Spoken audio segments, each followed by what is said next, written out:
धन को किस प्रकार उपयोग किया जाए कि ना ये मद्य जनित करे और ना ये वासना जनित करे। अज्ञानी व्यक्ति को आग दे दो या पानी दे दो, वो खुद मरेगा और लोगों को भी मारेगा, और ज्ञानी को कुछ मत दो फिर भी वह जीवन पैदा कर देगा। महाराज जी, धन की उपयोगिता से तो इनकार नहीं किया जा सकता। वर्तमान में धन के अभाव में जीवन की कल्पना भी कठिन, परंतु महाराज जी धन को किस प्रकार उपयोग किया जाए कि ना ये मद्य जनित करे और ना ये वासना जनित करे। इतना भी हो कि पूरा भी हो जाए और इतने की कामना भी ना रहे कि हमारा जीवन ही अशांत हो जाए। इस विषय में यदि कुछ मार्गदर्शन आप करें। देखिए, प्राचीन सभ्यता में ही हमारे यहाँ दो बड़ी सुंदर कथा है और जो भारत का इतिहास है। भगवान राम और भगवान कृष्ण माइथोलॉजी नहीं, भारत की गोल्डन हिस्ट्री हैं और हमारे लिए भगवान हैं वो जी। तो भगवान राम के युग में एक सोने की लंका थी जिसका राजा रावण था, और भगवान कृष्ण के युग में एक सोने की नगरी थी जिसका नाम द्वारिका था। दोनों ही सोने की नगरी थी, समृद्धि की नगरी थी, जहाँ सड़कें और नालियाँ भी कहीं कहीं सोने की बनी हुई थी, हर चीज़ सोने का बना हुआ था। और उन राज्यों के राजा दो थे।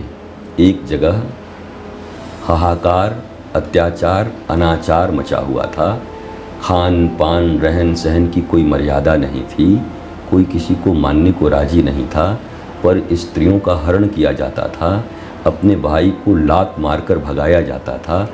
ठीक दूसरी तरफ सुदामा जैसे साधारण गरीब को भी, विप्र को भी अपने राज सिंहासन पर बिठाकर वहाँ के राजा अपने नेत्र जल से उनके चरणों को धोते थे। तो धन कहाँ बाधक बना? धन तो द्वारिका में भी है और लंका में भी है, परंतु जब विद्या अध्ययन के उपरांत, संस्कारों के अध्ययन के उपरांत धन का प्रयोग हमने किया तो राज्य सत्ताएं बनी, लोगों को आनंद आह्लाद मिला उस द्वारिका से, और उस लंका से लोगों को मौत मिली। पर हाँ, वही लंका जब विभीषण के हाथों में चली गई तो लंका भी अच्छा हो गया, लंका के लोग भी अच्छे हो गए। राजा बदलने से सब कुछ हो सकता है।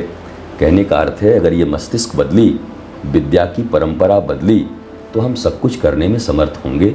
अज्ञानी व्यक्ति को आग दे दो या पानी दे दो, वो खुद मरेगा और लोगों को भी मारेगा, और ज्ञानी को कुछ मत दो फिर भी वह जीवन पैदा कर देगा और लोगों को जीवन बांटना और आनंद बांटना प्रारंभ कर देगा। मूल चीज़ है इन्फॉर्मेशन एंड नॉलेज में आपको अंतर करना होगा। गूगल के इन्फॉर्मेशन पर चल रही ये पीढ़ी बहुत आनंदित नहीं रह सकती, पर जब अपने ऋषियों और प्राचीन परंपराओं, जिनको हम साइंस कहते हैं, ज्ञान और विज्ञान विरोधी नहीं हैं, ज्ञान और विज्ञान दोनों एक हैं। ज्ञान विराट है, विज्ञान का अर्थ है विशिष्ट किसी चीज़ का ज्ञान होना, उसको कहते हैं विज्ञान। तो ये साइंस, कंप्यूटर साइंस, ये साइंस, सी साइंस, स्पेस साइंस, अलग अलग साइंस हैं। ज्ञान मतलब समग्र ज्ञान, समग्र ब्रह्मांड का।